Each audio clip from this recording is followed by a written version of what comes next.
It's this is another in our series of power hours with the pros, with accomplished alumni from Klein. I wasn't actually scheduled to do the intro here, so I hope John's prepared to do it. But I can say that you're in for a treat. Ray has become a friend, and with my relationship with the Inquirer, I'm the chair of the nonprofit that owns the Inquirer, so I watch him closely, and he is one of the real stars of the Inquirer in the whole realm of audience development. And I couldn't be more proud of having him as a Klein alum, and he's also on our Klein College Alumni Board. So thank you so much for doing this, Ray. And I guess I'll hand off to John. Are you the official host? Official might be too strong of a term, but yes, yeah, I'm moderating the conversation. Happy to do it. Thank you, David. Welcome, everybody. I'm John DiCarlo. I am Temple's Managing Director of Student Media. We're thrilled to have Ray with us today. Time really does fly. It feels like Ray and I were working together just yesterday. One of the cool things, and we'll get into this, is Ray did just about everything during his Temple student media career. He worked at Templar, he worked at the Temple News, he worked at WHIP. Did you do Al Sports Update too, Ray? I filled in, I think, once or twice on Al Sports Update. So yeah, I tried to dabble in everything. Yeah, Ray is a perfect example of one of our former students who got involved in everything and took advantage of so many opportunities, and just really did so well everywhere he went. Super talented, really accountable and reliable, and I'm not surprised to see him doing well in his career at the Inquirer. And we're really thrilled to have him here today. Ray, one of the first things I just wanted to ask you about, and we talked about this, is some students may not know what your job entails at the Inquirer, and it's such an important one. When we talk about audience engagement, yeah, I think some of the students here, they're so focused on just getting the job done, getting the story done, and they're not always as well versed as they should be with engaging with their audience and really thinking about what that means. So could you just talk to them about what that means, what goes into your job, and how it's kind of developed, how your role at the Inquirer is developed? Sure. Yeah. I mean, I think it's something, I don't think all of my colleagues know what my job is exactly, which is kind of interesting. Like there's this education process still around audience development and where that fits into journalism today. Really, what I think it boils down to is, like you said, engaging with your audience. The very traditional news model has always been, we're sort of on high and we will tell you what is important. We'll tell you the news that you need to know. And I just think in the era that we live in now, there's so many choices and so many places where people can go to get their news that it necessitates the ability to be able to engage with your audience to find out what they want and what they need to know. So it sort of flips the model of journalism on its head a little bit, where, we are constantly trying to engage with readers, figure out what their information gaps are, better ways to deliver news to people and meet people where they are. And I think there's this, when I got into it, 4 or 5 years ago, it was sort of, we're going to have a team that focuses on that and have a team that handles things like social media and off-platform engagement methods. And then the reporters are just going to report, and they're going to kind of continue to do their job. Editors are going to continue to do their job. But now we really see that shift changing, where reporters are doing a lot more to build deep relationships with the communities that they serve. And really, that's kind of the key word is service, not just here's the information, here's the news of the day, but here's how the news relates to your life and how you can live your best life for us in the Philadelphia region. So for me, audience engagement, audience development, all of those different terms kind of permeate everything we're doing at the Inquirer. And a lot of future initiatives are based around deepening audience development and audience engagement skills. And it's really been the sheer focus of my career, like I said, for the last 4 years since I've been here, and even prior to coming to the Inquirer, I was sort of shifting towards wanting to get into audience development, figuring out ways to build deeper connection with readers and to build trust. Ray, why might sound like a simple question, but why are you passionate about it? Because not, like I said earlier, not everybody is, or maybe they think I just don't have the time for it. What made you latch onto it? Why are you passionate about it? For me, it really kind of boils down to the fact that I'm from Philadelphia originally. So this is like, it's my profession, but it's also personal to me, to build deep connections with the communities that we serve. It's no secret to me, being from this city, and I think even folks who come in later, to realize that there is a level of mistrust. There are communities that feel as though they've been underserved by legacy media for a long time.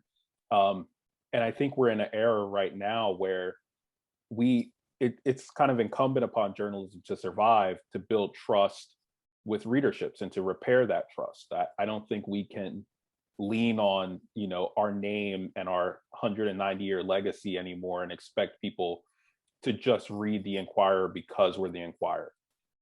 So I'm so passionate about it because I really feel like it's the key to our survival, the key to the survival of local news. It's to make audiences trust us again.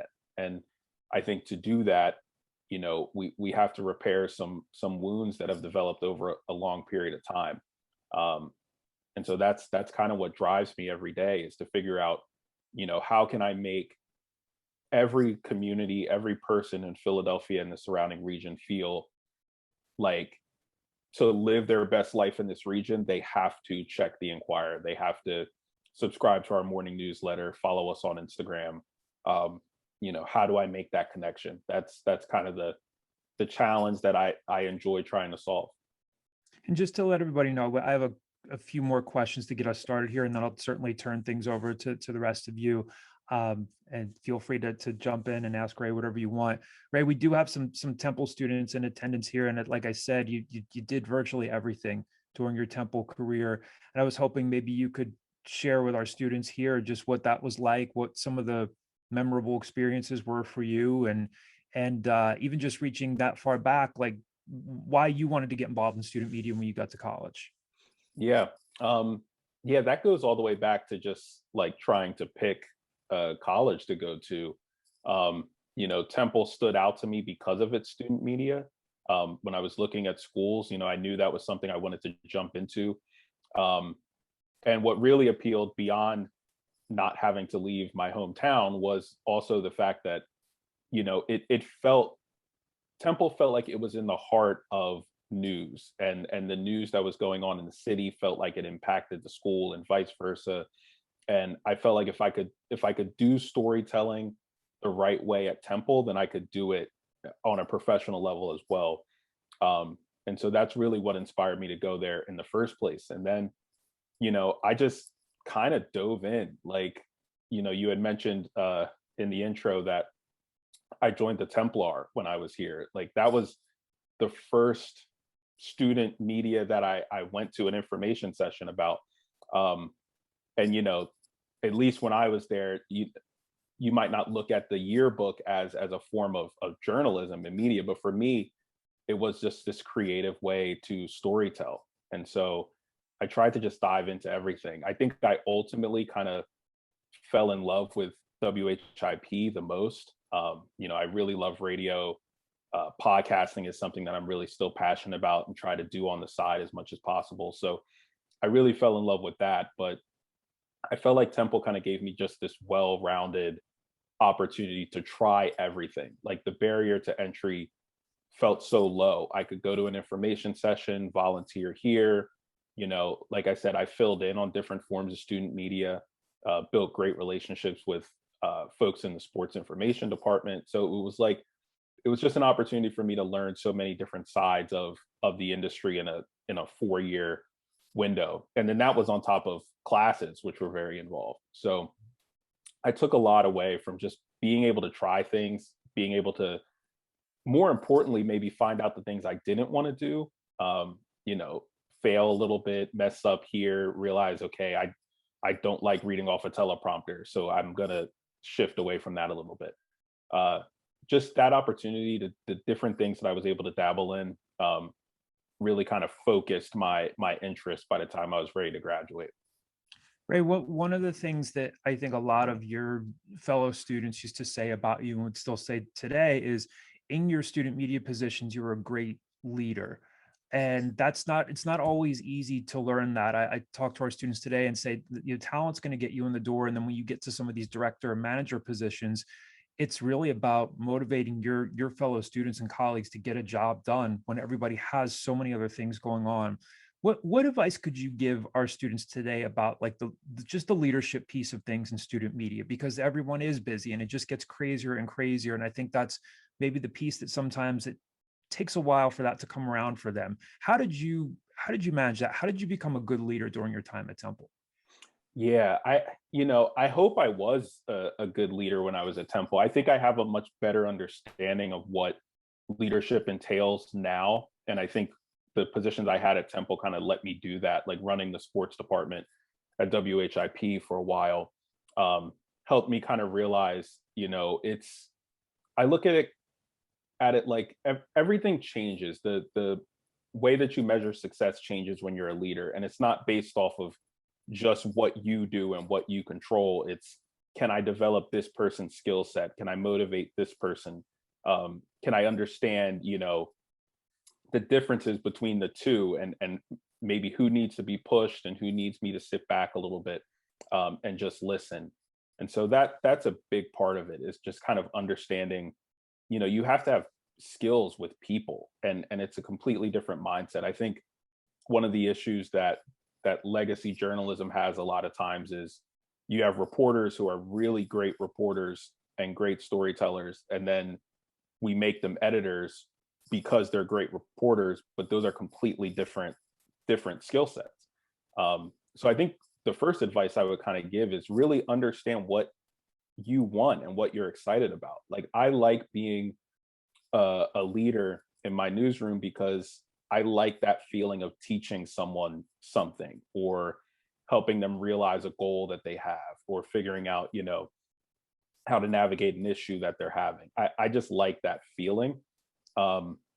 If you don't, and I think it's okay if people don't, then I would suggest steering away from leadership roles. Newsrooms and different places always need really good individual people who motivate themselves and thrive off of just pushing themselves. And I think that's totally fine. I think we're starting to understand it better as a newsroom now, that the typical ladder climb of, okay, eventually I just got to become a manager, isn't for everyone. And I think that's okay. So my advice to students who have that opportunity is probably think about, do I really want that? Is motivating and bringing along other people's skill sets really what I want? If I don't, that's okay.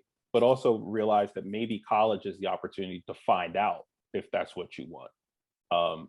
So take that leadership position now to decide, okay, in my professional career, do I want to come back to that and strive for that? So, for me, it's all about the challenge of bringing others along, and whether or not that's what motivates you. Thank you, Ray. I have a couple more questions for Ray that I can ask a little bit later on. Right now, I kind of just want to get out of the way and make room for questions that any of you might have. So if you want, you can certainly just chime in and ask Ray a question, raise your virtual hand, drop something in the chat, whatever you're comfortable with.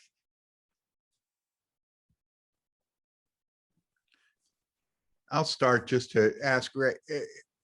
This was John's first question, but would you say, I think people may still be having a challenge getting their arms around the actual job itself. So would you take the group through your typical day, if there is a typical day?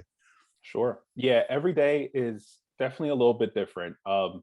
Basically, like John said, my title now is Deputy Director of Programming and Audience. So basically, the programming portion of that is our homepage, our app, our articles themselves. I help to lead a team of digital journalists who, program the homepage, what stories go where, at what time, how do we play things, how do we react to breaking news.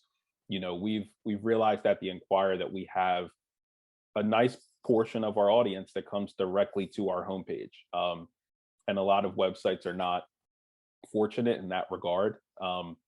But we've kind of built up enough recognition over time. People still have Philly.com in their bookmarks. So we have a lot of people that come directly to our site. And so we spend a lot of time sort of curating our homepage. And so I lead a team that focuses on that. And then the audience portion of it, which is what I've been doing a little bit longer. I just added programming to my portfolio recently. The audience portion of it are all of our off-platform engagement strategies. So social media is the obvious one, and we try to tell people we're not a social media team only. We also handle things like email newsletters, search engine optimization run through our team. We do some experimentation with audio. Social audio is kind of growing right now a little bit, so we're looking at other ways to dabble in things like that. Day to day, we monitor our newsroom analytics in real time. So what stories are people reading when, for how long? We keep track of that and kind of forecast and look at where we stand over, the last week, last month, last couple of months, and we communicate that to our newsroom. A typical day, it's like I said, it's hard to describe. It really revolves around, making sure that early in the morning, as people are waking up, our homepage is fresh news stories, well curated, that our email newsletters are out the door. Throughout the day, we're thinking of engagement opportunities, different things that we can do on Instagram and Twitter to sort of interact with people directly. And then going into the evening, it's a lot of setting ourselves up story-wise for the day before, coordinating with print to figure out what kind of content we're going to have live on the site in the morning to work with on the homepage and on social. And then in between all of that, I'm working on, special projects. We did a project around the election called the Inquirer's Election Roundtable, where we pulled 24 voters together for a series of virtual meetings to talk about the issues that matter to them most, to, hit us with questions about our journalism as it related to the election. So I'm constantly sort of cooking up special project ideas on the side of our day-to-day work as well. So it pulls me in a lot of different directions, and it's hard to kind of give this is what a typical day looks like, but those are kind of the overarching themes. Thank you, Ray. Stan, do you want to go next? Love to. Hey, Ray, it's great to meet you. Hey, Sam. You talked about a good portion of your work having to do with reaching audiences and audience engagement. Just speaking from experience, both working at the Inquirer and then doing student journalism at Temple, what advice do you have in terms of as a student journalist, getting your work seen, getting your work read, and kind of building that audience? Yeah, I think, having a brand behind you is obviously helpful. So our reporters at the Inquirer, being able to say they work at the Inquirer helps. But as a student journalist, I think one of your advantages is not having sort of that umbrella over you, kind of constraining the things that you can write about, the things that you can look into. So for me, it's all about figuring out what communities exist out there that I can shed some light on, figure out, is legacy media not serving this gap? How do I get in there and kind of serve that? And just go to people and talk to people. I think a lot of times, like I said before, there's this level of mistrust in the media right now, particularly I think legacy media brands that everybody is aware of. And so I think there's opportunities for individual journalists to just build a lot of trust within communities. And I think what communities want to see are their stories reflected accurately, their experiences reflected accurately. And so I think even as a student journalist, you can start to build those connections. So if there's a specific topic area that you're most interested in covering, and whether you're writing about it for the Temple News or for class or for any other student media that you're involved in, start to just build those relationships, reach out to people. One thing I tell our reporters a lot is don't have every interaction with a potential source or a community be a transactional one. meaning like it doesn't always have to be I'm writing this story and I'm talking to you because I'm writing this story. It could just be I want to understand your community a little better. I want to understand your perspective a little better. I'm not writing anything. Let's just talk and build a relationship. And I think that goes a long way. So that's one thing we tell our reporters a lot, and we're actually looking to ramp up more of that and not have every interaction we have with the communities we serve be about, I'm just talking to you for this story and I'm never going to come back around again.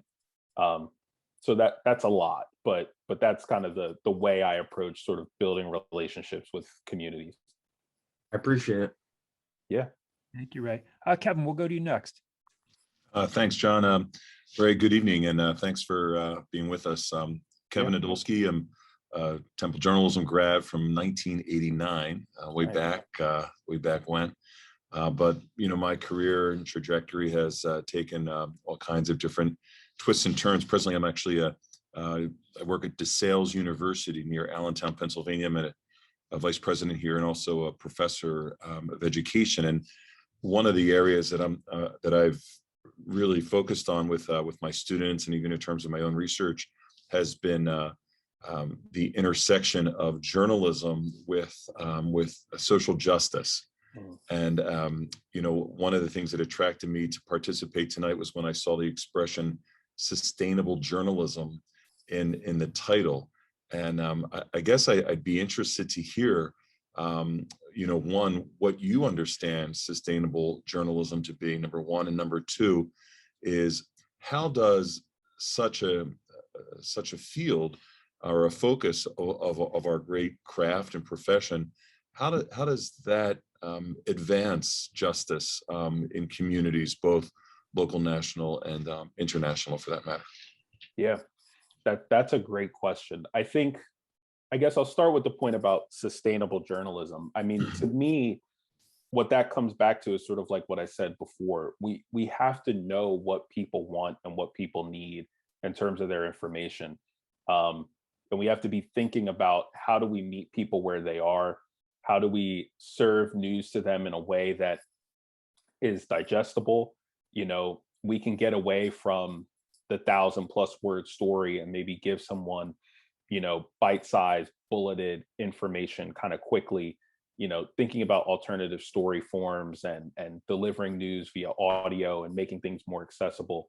I think the digital transformation that a lot of places are going through right now is all geared toward sustainability, long-term, being able to serve readers for generations. In terms of the social justice piece, I think that's where we can build those relationships that can last for a really long time. I mean, simple and plain, we need customers. We need people coming to our content regularly. If you're a place with a subscription model like the Inquirer, you need subscribers. I don't think, and I can't think of a reason why anyone would subscribe to any outlet that isn't making their life better, easier in some way, or reflecting their experience in an accurate way. And so, one thing we've been really looking at the Inquirer lately is how do we serve underserved communities in this city? We have, like a lot of legacy news organizations, have leaned for a really long time on getting our information from official sources, police, local government, et cetera, and not necessarily reflecting the experience of community members with the same weight. So how do we do that better? It's a balance that we need to find. And so we've been having more conversations with community members, community organizations that serve those members where there's already trust. We have some plans to put them in the room with journalists in the next couple of months and really talk about, we're going to have some conversations coming up about criminal justice and the way we cover it, the way we cover crime, things like crime briefs. Does it really serve a community for us to write a 300-word story about a crime that occurred and not follow up on it? Really asking ourselves some questions about traditional media and the way we've kind of always approached things. I think there's just an appetite for that now, both on the side of readership, but some media organizations that are willing to take that on. And so for us, we have to figure out a way to be indispensable to people. I think that answers sort of the sustainability question. And to achieve that, I think we also have to be equitable in the way that we cover communities, and social justice is a huge piece of that. So for me, it's all about finding ways to make us indispensable. Thank you, Ray. We'll go next to Colin. Hey, Ray. Thanks for coming and speaking to all of us. Yeah. My question would be, could you give an example of any sort of feedback or any sort of information that you've gleaned from audiences that has actually changed like the way that the Inquirer does its editorial content or processes? Yeah. Well, I think those conversations we're going to have that I just mentioned upcoming are going to do that. So we're planning to have some conversations with, like I said, several community organizations. We're working with an outside group called Free Press to put those together. And we're really going to try to tackle our crime coverage sort of head on.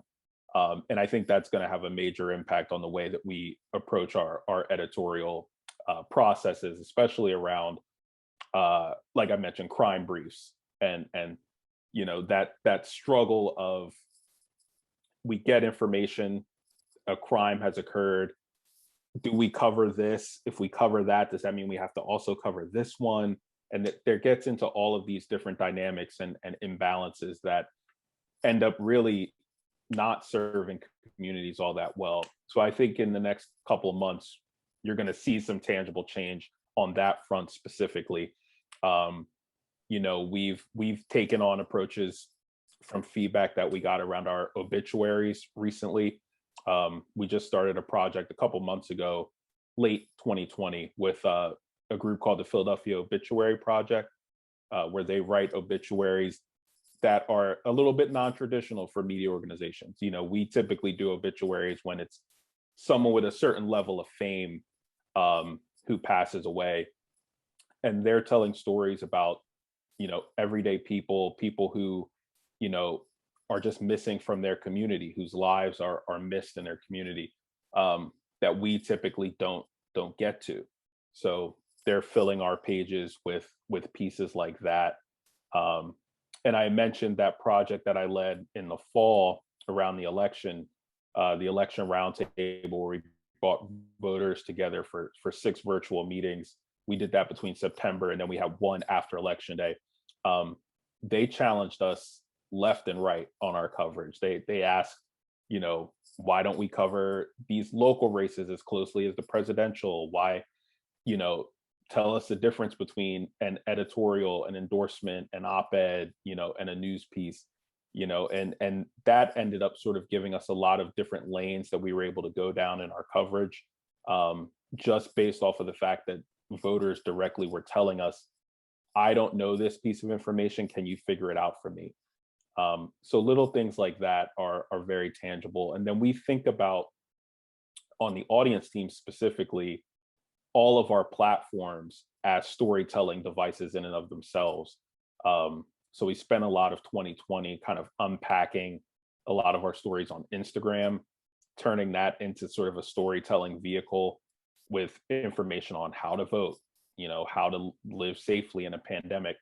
And we saw readers coming to us directly on that platform and in other places telling us, thank you for doing this. Like, thank you for giving us this content in this space where we already are.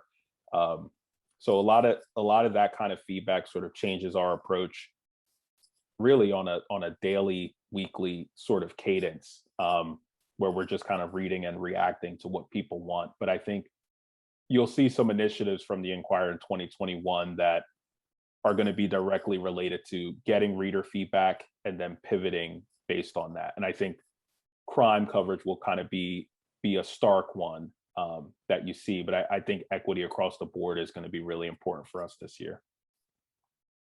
You ready? Thank you. We'll go next to Quinn. Thank you. Hi, Ray. Thank you for giving us some of your time tonight. Yeah, no problem. So I'm just a freshman at Temple, so I don't really need to be thinking about a career yet, obviously, but I am majoring in communication studies. So I do have an interest in communications, just not totally sure what field yet.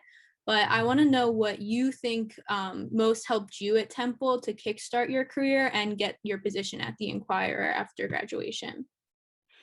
Yeah, that's a great question. I think, just trying everything, like I said, sort of focused my interest. So I came to Temple pretty much with my mind made up as a freshman to be a sports writer.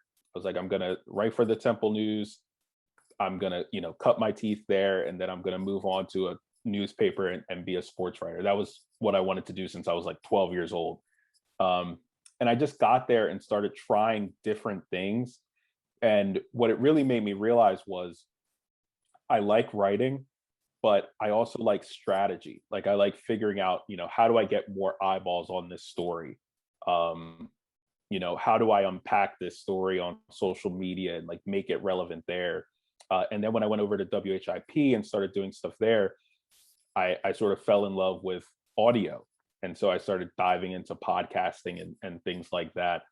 And then when I graduated, what I kind of realized was digital journalism encompassed all of those things that I enjoyed in college. Like I had the opportunity to do that. I could help strategize for content. I could help put together promotional plans for stories. I could do podcasts if I wanted to. And I've done a few on the side and for places I've worked. So for me, it was just kind of trying a little bit of everything. And then once I graduated, finding the thing that encompassed all of that. When I first graduated, audience development wasn't a term that was out there in a major way. Most places still had social media teams. When I came to the Inquirer in 2017, they were changing that and they were building an audience development team. And that was kind of the first time in my career, like I felt like, all right, I'm in a spot that fits all of my interests, all of my skill sets. And that's happening more and more every year because we continue to develop. So I would just say kind of use college as a way to figure out, what do I like about this? What do I like about that?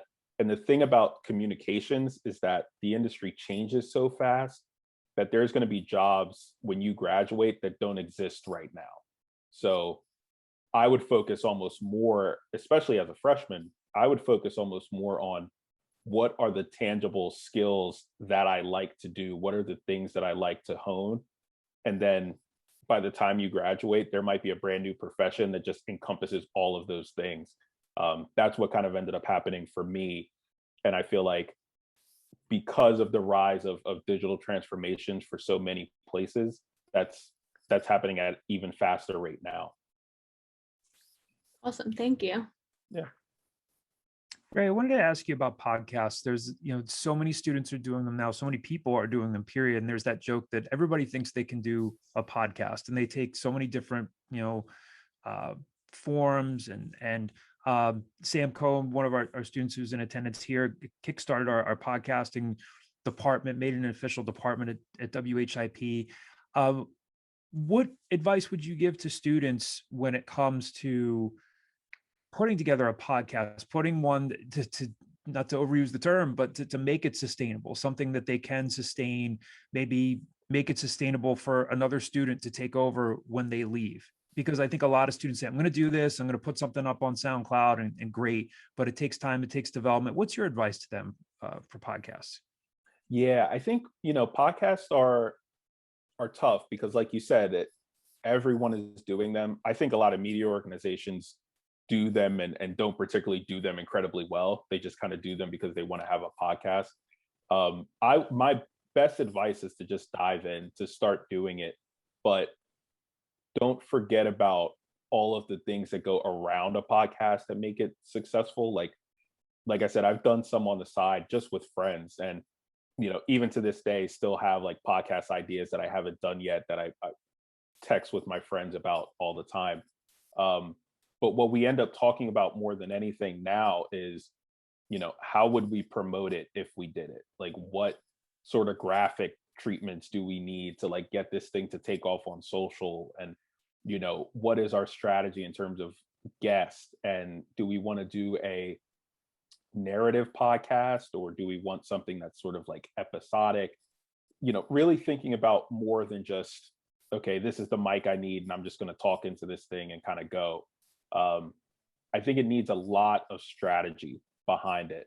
But it's such an important sort of medium to get into. I think that, just based on conversations we have at the Inquirer, it's not a thing that's going away anytime soon. So I think it's smart for students to kind of be experimenting with podcasting, thinking about, how can I leverage this platform for myself?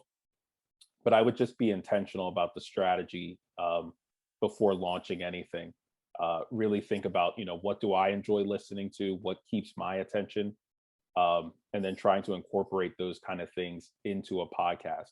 But what I like about the space so much is kind of the fact that anyone can do one. That's how, when I was at CBS Philly, I got them to let me do a podcast with like no podcasting experience, just no professional podcasting experience, just because I did one and had one that was relatively successful on the side. And they said, sure, go ahead. Like you can give that a whirl on our website. So it's always good to have your own thing. And if you have the means to get it off the ground, go for it. But I'd be very, very intentional about it before spinning anything up. Ray, another question for you, if you don't mind. One of the things that you've been doing at the Inquirer too is this Behind the Story series, and they've been great. What's your experience been like in working with reporters? Because, again, I would imagine that some are super excited to do it, and then you have some traditional print people who say, "Oh gosh, I have to be on camera. How am I going to do this?" What has that experience been like? Has everybody been ready to dive in, or have some people been hesitant to say, "I don't know if I'm ready to do this yet"?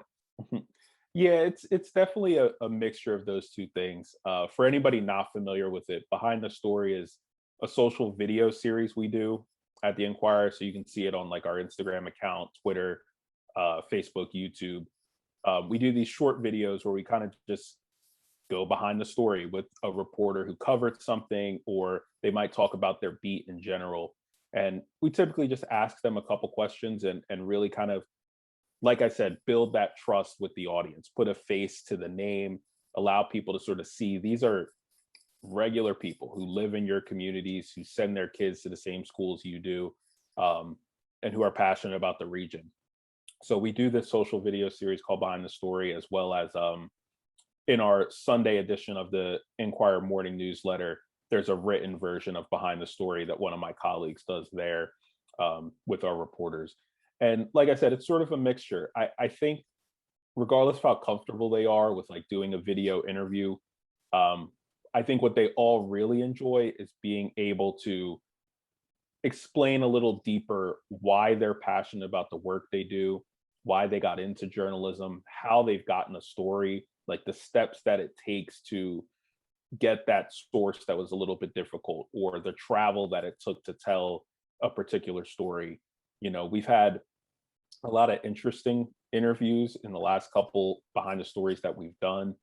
I talked to, Mike Jensen, who's one of our college hoops writers, about what it was like to cover John Chaney, which was kind of a personal one for me, being a Temple grad, but also, he covered John Chaney for like 7 years and has so many amazing stories to tell that he couldn't fit into the columns he wrote.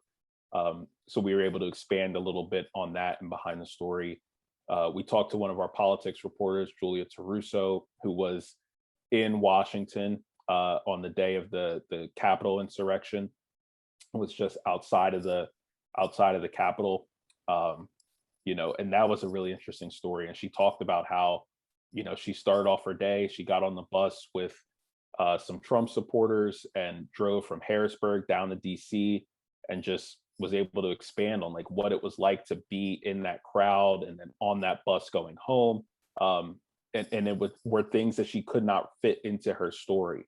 So Behind the Story has been really interesting for me to kind of offer that lens to our audience of that closeness to our journalists, I think, like I said, that's a trust building exercise that I'm really excited about. So I need a couple more ideas for behind the story. It's been a few weeks since we've done one, but that's the overall mission behind it. And most of our reporters are excited to do it. I have a few more questions for Ray, but again, feel free to jump in. Does anybody have any other questions?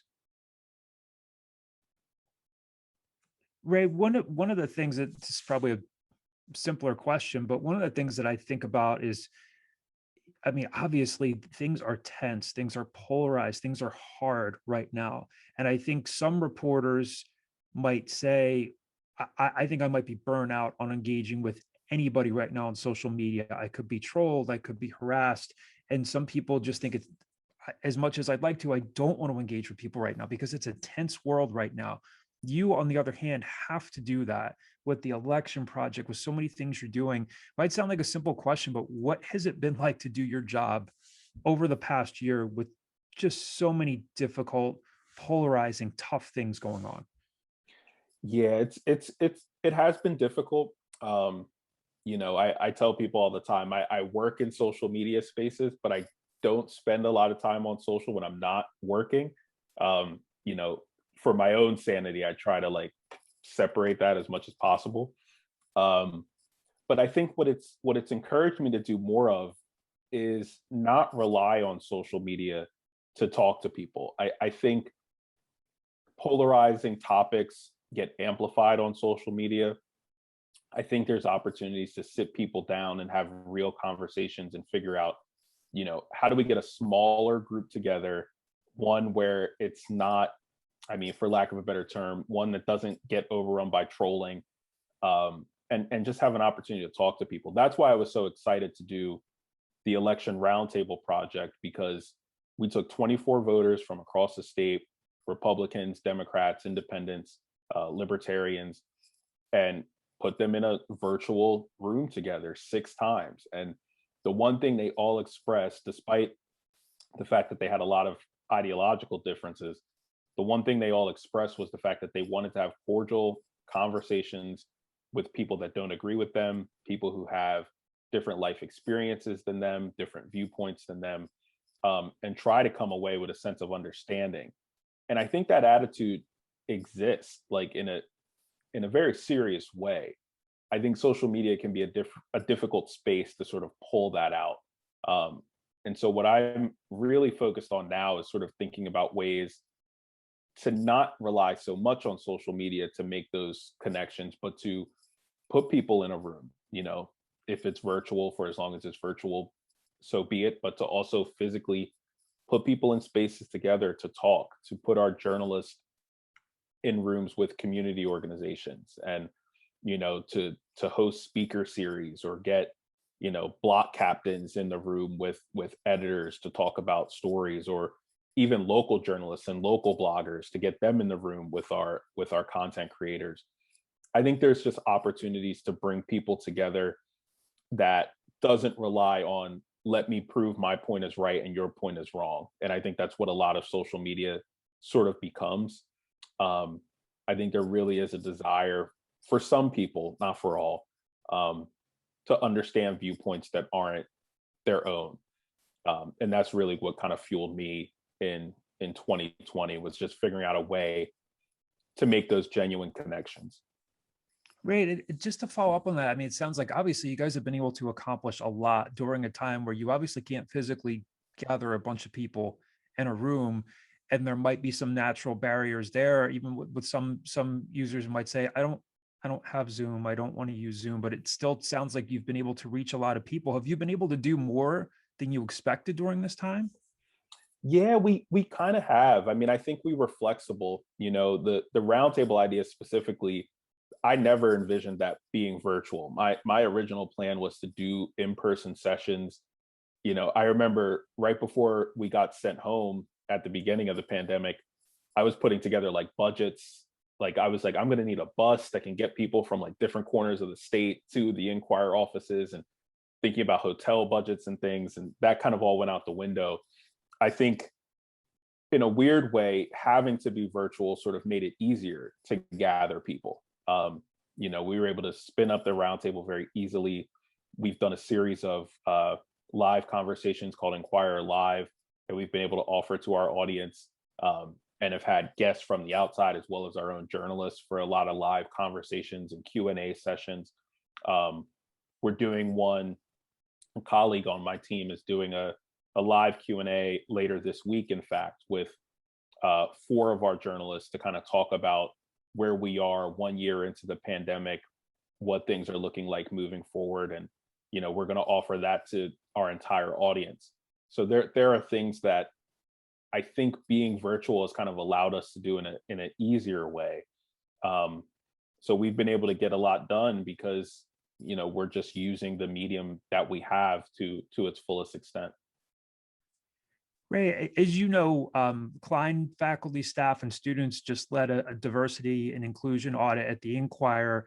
And I guess my question to you is, what do you hope? Obviously, there's so many different aspects to it.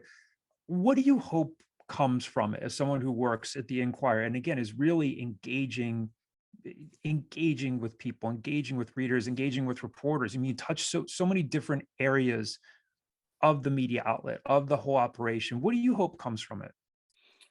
I hope that the Inquirer moving forward looks much more like Philadelphia, internally and forward facing. The audit took a lot of things that I think internally we sort of already knew, and brought it to light and brought it into a public atmosphere, which I'm grateful for, to be honest, because I just think there's a lot of changes that are long overdue.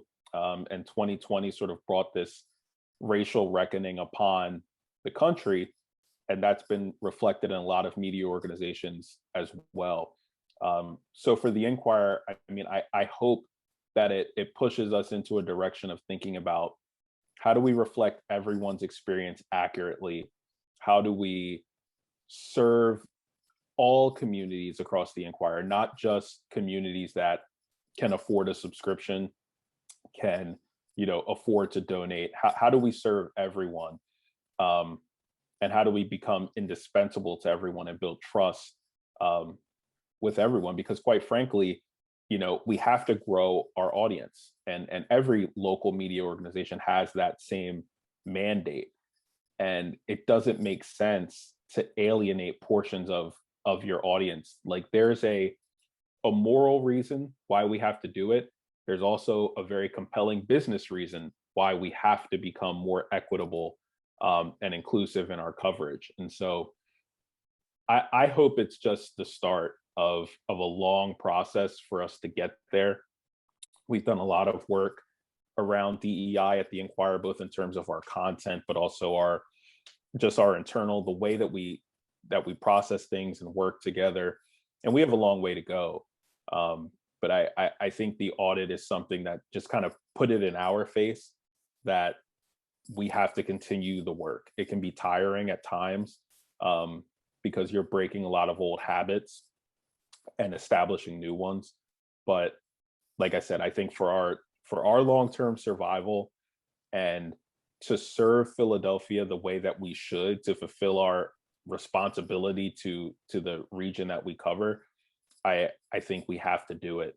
And so I'm excited that I'm kind of in a position where, like you said, I can interact internally with our staff around how we do this. And then I can go to the audience as well and have deep conversations with them about what they need. So it's very obvious to me whether or not on a day-to-day basis we're working toward that and fulfilling that mission. So yeah, it's a big part of what drives me, both because we need it from a content perspective, but I also want it for the place that I work, and for the atmosphere that I work in.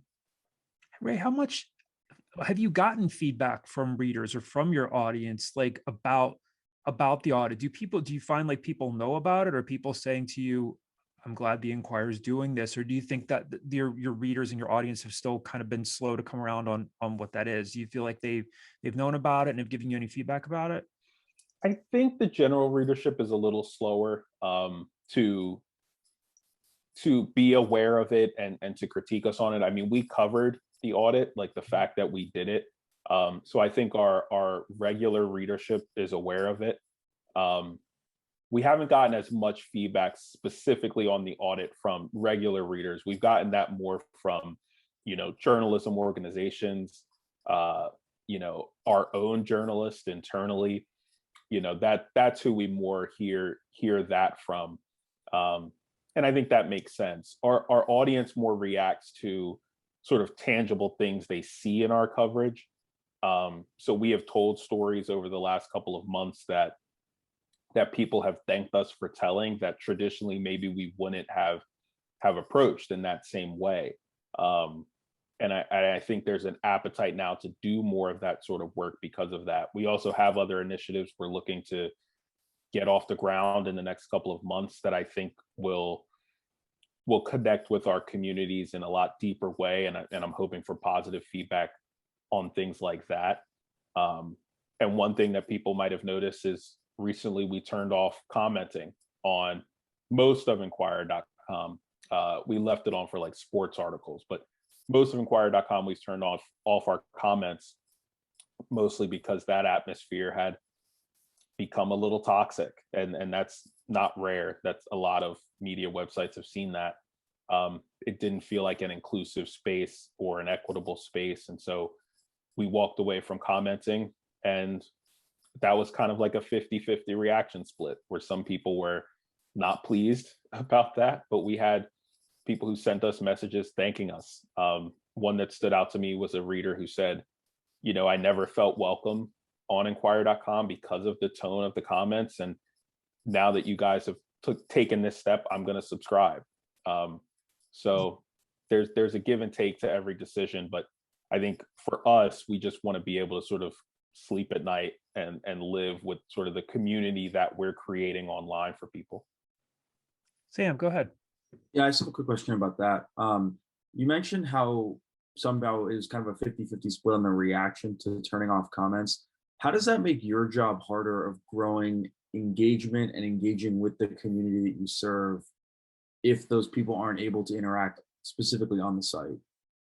Yeah, it's definitely a challenge. One metric that we spend a lot of time looking at is engagement time. Like, how long are people staying on Inquirer.com in specific articles?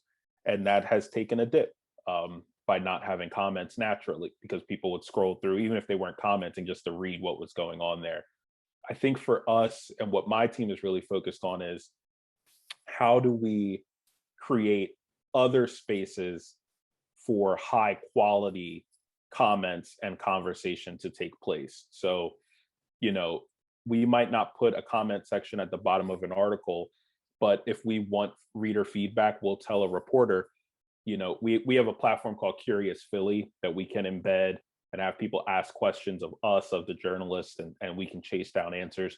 So we'll say, embed the Curious Philly thing into that article if you want feedback. And what we see is there might be less comments being sent through that, but they're high quality comments, and they're people who are commenting with a specific ask and they want something in return. They want us to deliver something to them.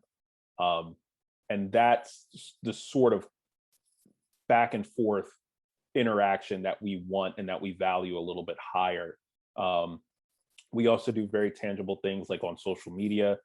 If someone DMs us a question, we answer that question. Or if someone drops something in the comments there, we'll interact with them there. We'll take our reporters and sometimes have them take over our Instagram stories and answer questions back and forth with our audience. So really what we're focused on is building more high quality spaces for feedback and direct communication, as opposed to just this wide open commenting atmosphere that really oftentimes just does not stay on topic. And we don't want to turn people off and make them feel unwelcomed on our site because of that. So if you want to interact, we'll create the spaces to do that in a high quality way. But the regular sort of commenting model was falling short of that mission. I have a question to get to in the chat here, and then Kevin, I'll get to you in a second. Question in the chat here raised from Sean. His question is, as you try to gain this trust and connection with the community, Do you guys try to do this more through what kinds of stories you're publishing, or by actually writing and creating those stories in different ways? I think it's a little bit of both of those things. If I'm understanding the question correctly. I mean, you know, thinking about our content is something we do constantly. And in fact, I'm a part of a committee at the Inquirer that focuses on our coverage and makes recommendations on, you know, coverage changes and things like new beats that we should spin up, new teams that we should spin up if necessary. So we're constantly sort of thinking about our coverage and how it should change and how it could better serve people. Quite frankly, and I think a lot of places deal with this, you know, it's hard to create a beat that serves every curiosity that a place might have. And so there's gaps in our coverage and things that we could cover more, and frankly, things that we could probably cover less.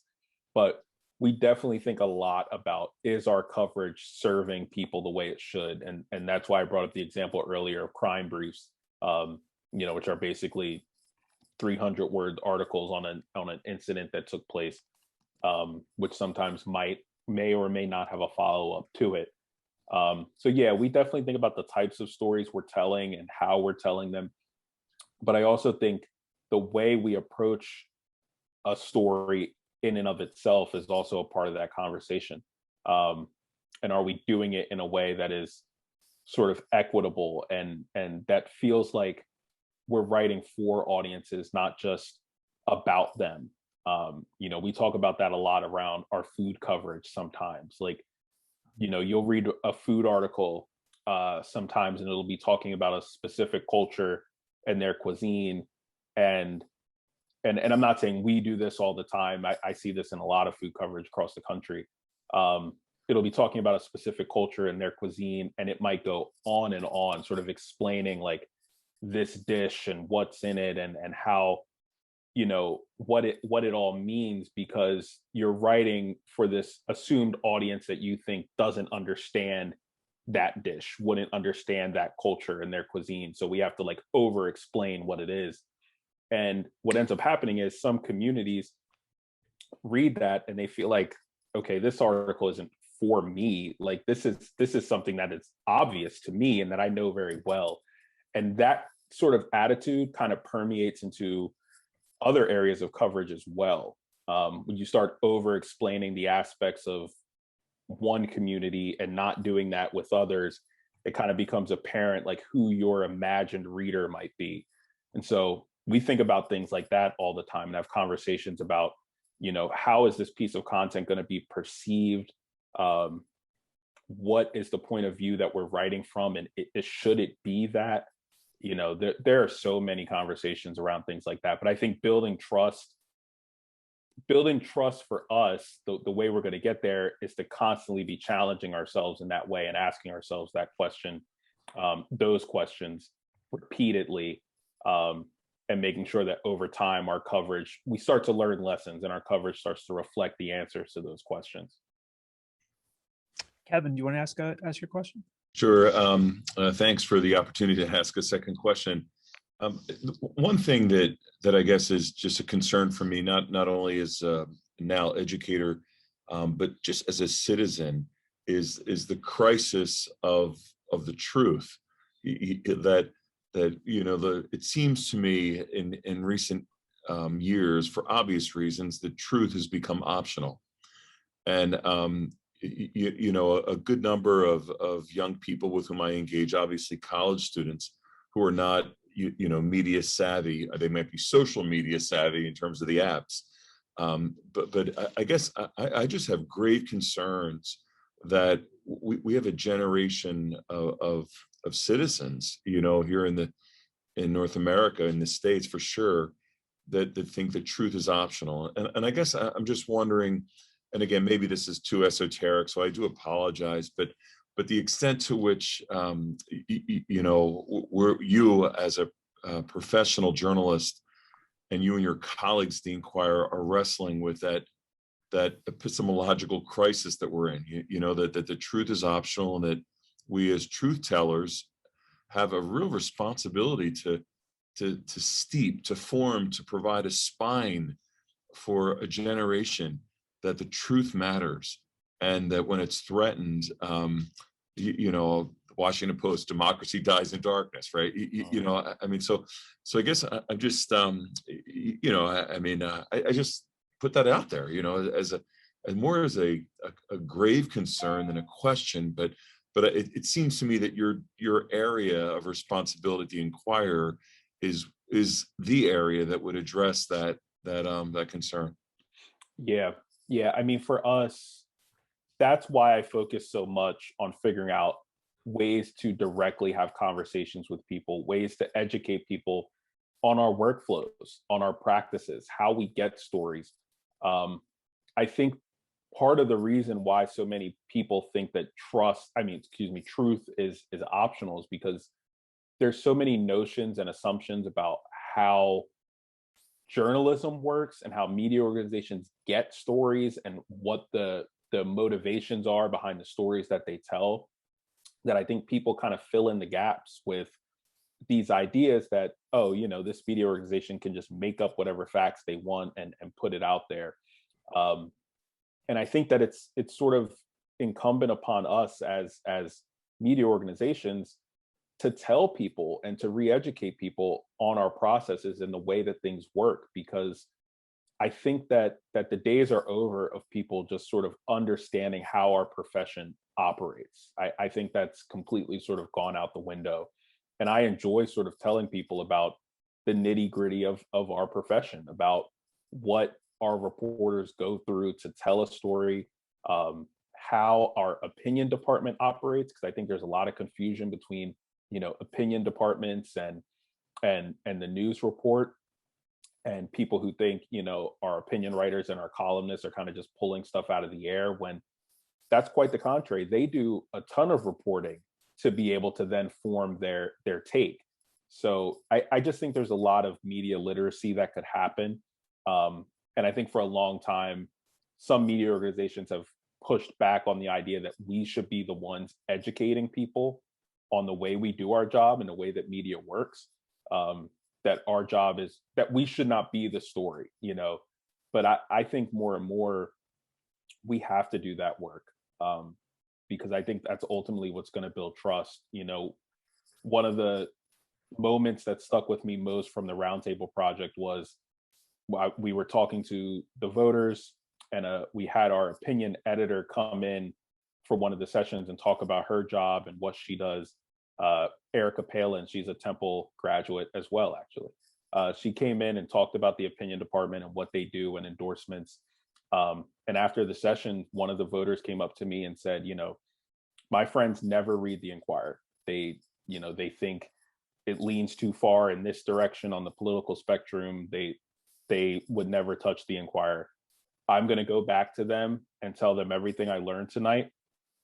And I'm going to tell them why I support the Inquirer and why they should do the same. And I think it's kind of a low return on investment to think about changing one person's mind and his group of friends. But I think that's the kind of direct engagement that we're going to have to kind of turn this thing around, because that mistrust already exists. And I think now more than ever, we need to sort of address that.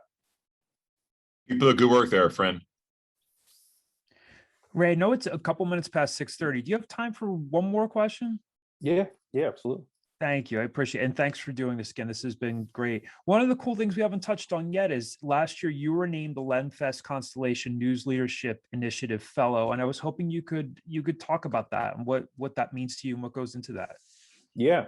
So that was something that just seemed like an amazing opportunity. Basically, it's a group of fellows who are receiving really direct, kind of intense training on, you know, advancing our own careers in journalism. It's a group of, you know, journalists of color, all of us at kind of different points in our careers. Some of us already advancing onto that leadership side. Some haven't yet, but they want to get there.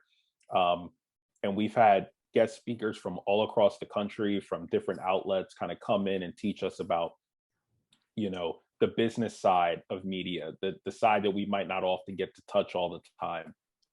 real deep dives into things like product development and budgets and all of the things around journalism that I think, you know, sort of the traditional journalism model would have kept us away from. Really spending a lot of time diving into, and it's such an amazing program to sort of give those resources to journalists of color who are looking to diversify those higher ranks of media organizations, which, like ours and a lot of others, are not incredibly diverse at their higher ranks. And so for me, it's a program that I'm incredibly grateful to be a part of. I learned from all of my fellows who are in that program. I got paired up with a great mentor, Sandra Clark, who leads up news over at WHYY.